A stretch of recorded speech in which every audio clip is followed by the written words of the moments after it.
Have a good day. Ito po, no? Need ko na siyang ilipat kasi kaya niya nang umalis dito kahit may takip. So, delikado na dahil nga may mga aso nga po ako, no? So, lilipat ko na siya sa cage at unti-unting ite-train para kumain ng seed. Yan. At dito ko naman po siya ililipat. Ayaw, yan. Ay, okay ha. Yan.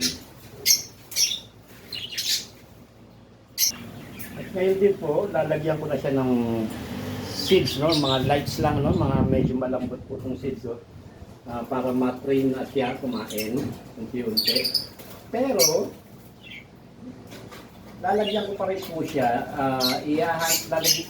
isisirin ko pa rin po siya sa umaga.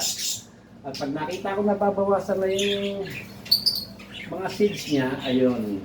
So, palatandaan, siyempre, na kumakain na siya.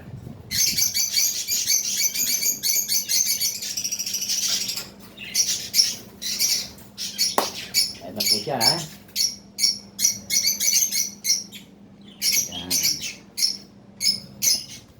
Okay, that's all. Bye!